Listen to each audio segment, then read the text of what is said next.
Hello, everyone, and welcome back to Big Time Fantasy Football. You're here with your hosts, Nick and Zach. And today we're going to be getting into 3 sleepers each in Dynasty going into the 2024 season. Yeah, absolutely. And before we get into everything, don't forget to drop a like, subscribe. Our new channel helps us out a lot. You may or may have not noticed we've been gone. I was on a little vacay, so we took last week off, but we are back with some heat. We got a good one today, I think so. And I just want to let you know a little construction going outside, so hopefully you guys don't hear that. But if you do, that's what's going on. So can't really control that. But I'm just gonna get right into my first guy, Zamir White. And the reason I picked him is because he's going 102 in startup drafts, according to Sleeper. His ADP is 102, I should say. But he is a starting running back going that late. And Pierce has said over and over since he took over last year as interim that he wants to run the ball. And obviously, you see the pieces that they have. They're not really that equipped to be whipping it around, doing a full air raid. So, all that together, I think that value. If you're doing a startup, really great to get him late there. And if you're not, people obviously aren't valuing him, so he might be an easy guy to trade for. The end of last year, what was nice about him is he had one RB1 finish and 3 RB2 finishes in the last 4 weeks. So that was when Josh Jacobs went out. So he came out strong, and that just proves that Pierce really does want to run the ball. And even if he's in, they want to run it. So I think he's a really steal that guys are sleeping on big time. Yeah, excellent. And especially with the lack of running backs that came out this year, there's not too much excitement around the running back position this year in fantasy. So I think Zamir White, if you can get him that late, he's got a chance to be an RB1, maybe an RB2 for you throughout the season, which is super valuable. Yeah, exactly. I Like you said, the last 2, 3 seasons has just been like not great for running backs. So if you can find a starting running back for a team that late, that might be a workhorse. Then that's great value. Absolutely. I also went with the running back position. I went with a guy who's a little bit higher. You're not going to be able to get him that late, is Zamir White. But I went with Joe Mixon. His sleeper ADP right now is at 65 in Superflex leagues, which we did a mock draft recently, and I ended up getting him in the 6th round, which is pretty good value for a guy who last year he was sneakily finished as the RB7 in half PPR, which, I mean, that's RB1 status. The 2 years before that, he was RB13, so still an RB2, still valuable. And then the year before that, an RB3 overall. So I think Joe Mixon gives you great upside at his price tag.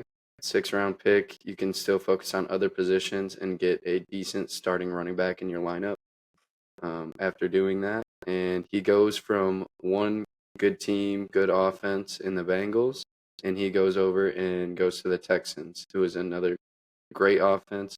C.J. Stroud came out last year and was balling.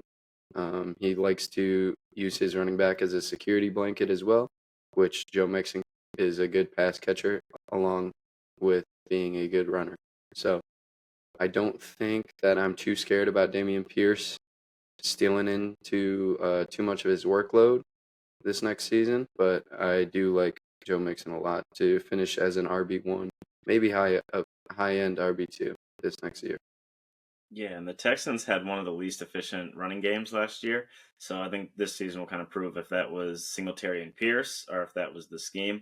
Hopefully it was, a running back issue, not a scheme issue, and that Mixon goes off. And Mixon, I feel like always just has been one of those guys that no one ever values correctly.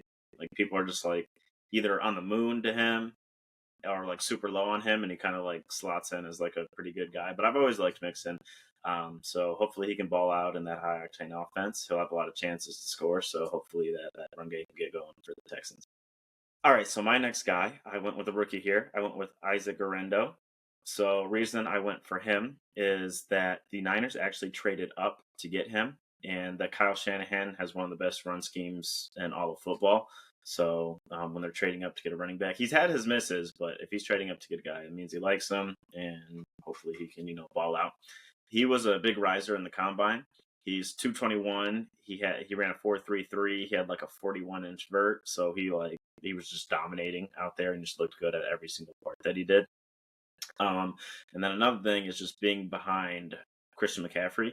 He's going to be one of the highest end handcuffs that there is there, just because McCaffrey, he did have a healthy season last year, thank goodness, but he does have an injury history. So if something were to happen to CMC, hopefully not, then Garendo could possibly become a workhorse and just and shock a lot of people. And his ADP right now for startups is 219. So just another super deep guy. And really he's a sleeper just because of the upside. He has about as low as floor as you can get, but the upside, if everything plays into his hand, is just so high in that offense. Yeah, I like Garendo, especially as far as rookie drafts go, even. I like getting him late. I believe he's going third or fourth round in rookie drafts, which, I mean, pretty cheap pick. I think he's And right on that turn, yeah, typically. yep, yep. But yeah, definitely has the upside there. CMC, he did stay healthy the past couple seasons, but you never know at the running back position. They take so many hits and he gets so much workload. Easily see Garendo helping him out there. Definitely. My next guy I'm getting into is going to be Terry McLaurin. He has kind of been one of my favorite underrated players all throughout his career. He's definitely talented. He has that part down, but he really just hasn't gotten the help from either quarterback or offensive scheming. And he has been floating around as like a wide receiver 2, wide receiver 3 range pretty much his whole career. And he got a massive QB upgrade with Jaden Daniels, a guy that I know me and you both really like this year and going forward. And besides that, not much has changed in the receiving room. You got Jahan Dotson. You lost Curtis Samuel, who I know took a lot of catches and targets away from him in that room last year. And with the departure of Sam Howell really liked to spread the ball out. He got so much volume in the passing game, but he just spread it out to every single one of his receivers. So I think Jaden Daniels can easily see the talent that Terry McLaurin is and hyper target him, hopefully lifting this offense, creating more touchdown potential. And Terry McLaurin could finally get his season as a wide receiver 1 on the low end or wide receiver 2. I think that's definitely in the range of outcomes this year. Yeah, I know Scary Terry is someone you've always been high on, more so than me. It's just I feel like every year I hear like this is finally going to be his year. It's finally the wide receiver 1, and I feel like I hear it every year. But like you said, we are high on Jaden Daniels, so that offense should get a big boost this season, hopefully. And there's always the chance. There's definitely a chance that if Jaden Daniel balls out, then he's obviously going to be one of the main guys that would benefit from that. So hopefully for both of them, it does work out that way. And my last guy, we're going to go back to a receiver here, or go to a receiver, I should say. And this is the deepest guy that I had, so I saved him for last. A guy that I think a lot of people just completely forgot about and wrote off at this point. But that is Juju on the beat himself. So basically his career, he had a good year 1, and then he broke out year 2, had an amazing season. I think he had like 1,400 yards, something like that, playing with Antonio Brown. And Antonio Brown left, and everyone's like, he's the next big guy, like he's going to be a superstar. Fooled me. I took him so high in a redraft league that year. But it didn't work out that way. And then basically he just had to play with ancient Big Ben and whoever else the Steelers could scrap up to throw in the backfield there. So we had a lot of down seasons. Left there, went to Kansas City, had almost 1,000-yard season, not being the number 1 guy. So he kind of had to bounce back there. And this last season, both bad quarterback play and injury-riddled season, just he didn't do anything at all whatsoever. But I think now he's going to have the best quarterback play outside of Patrick Mahomes that he's had in a long, long time, with Drake May. If everything goes, you never know with these rookies. It's not a guarantee, but definitely a possibility that he gets him the ball. And he has a chance. That's not a deep wide receiver room. Like there's not a bunch of studs that he's competing with. So if he can stay healthy, I think that he easily can bounce back. And right now he's 267th in startup leagues. That's probably like I got him in the 16th round, I think, of our startup, and he wasn't projected to be drafted. So you probably can get him off waivers. He's probably on your waivers now, and if you're doing a rookie draft, he's probably going to be on the waivers there. So yeah, a guy I like. Not going to rush out to get him, but definitely a guy I think you can get for literally nothing. So Yeah, I think I've definitely been hurt by Juju in the past. Been burned a couple years in a row, but he showed he had talent when he first came out. He did have that production, and like you said, the Patriots receiver room is pretty bare. I mean, you got Pop Douglas, who I kind of like as a sleeper as well. Um, but when you're shooting that low, like when you're that low in the picks, you're really just looking for someone that can become that wide receiver one in the offense, that can take over and create a large role for themselves. So I don't hate that pick at all. yeah, absolutely. You're not going to find a guaranteed stud down there. So just try to chase upside as you can. There's not even high floors down there, so that's just my thing. He has the biggest upside of guys that are way down there. Yeah. Getting into my next guy, it's going to be Jamison Williams of the Detroit Lions. His ADP on Sleeper right now is around 127. And I know in the mock draft we did pretty recently, he fell to the 11th round, which I like his upside. The Lions' offense is good. Was good last year. Projects to be pretty good this year as well. I know there's quite a bit of mouths to feed in that offense, but I feel like with Jamison Williams, he always had the talent. It just hasn't came together for him yet. First season, he was suspended for what was it, 9 games or something like that. Second year, last year, he ended up getting hurt midway through the season. And during the playoffs and towards the end of the season, he actually looked pretty good.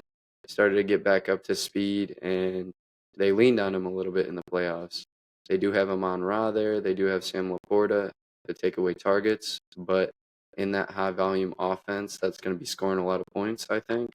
I think Jamison Williams could be a benefactor of that volume. So I like his talent. I hope that he can put it all together.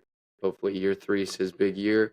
And in the 11th round, you're really, like we said, you're taking shots to see if the guy can be elite, if he can bring you value.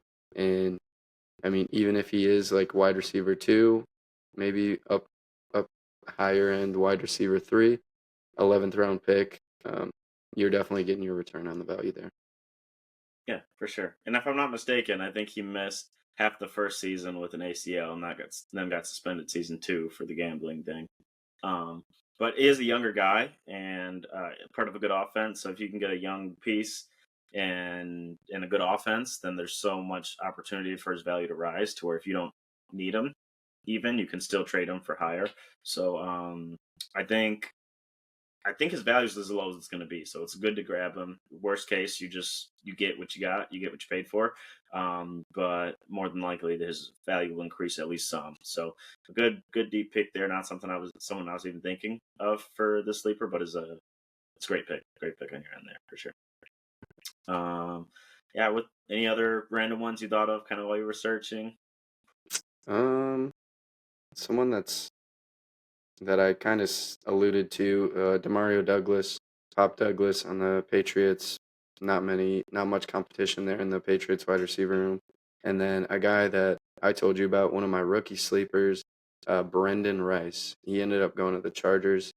The only other guys there, they got Quentin Johnson, who just didn't look great last year. And then they did get Lad McConkey, but at that point, he's fighting with another rookie. He made Caleb Williams look really good last year. I mean, not as good as he has, but he was definitely his number one option. So hopefully that can translate in the Jim Harbaugh offense. Yeah, I saw his chart today for Brennan Rice. That was like their value compared to their EPA, like a chart, and where Brendan Rice was, he was in the hit or miss, but he was on the high like hit side of that chart. So he's definitely an intriguing prospect there. And let's see, if I were to throw another one random out, maybe Vidal. Is that the Chargers running back? Kamani Vidal. Yeah, he looks pretty good. He'll have a chance to compete for a lot of touches. So yeah, just someone else there. But yeah, I think that is all we had, guys, for you. So like I said, don't forget to like and subscribe. It's going to help us a lot, go a long way. We're going to be big time, and you guys are going to help us be there. But that is all we got for you today. We'll have another video out later this week for you. So thank you so much. Have a great one. Yeah. Thanks for watching.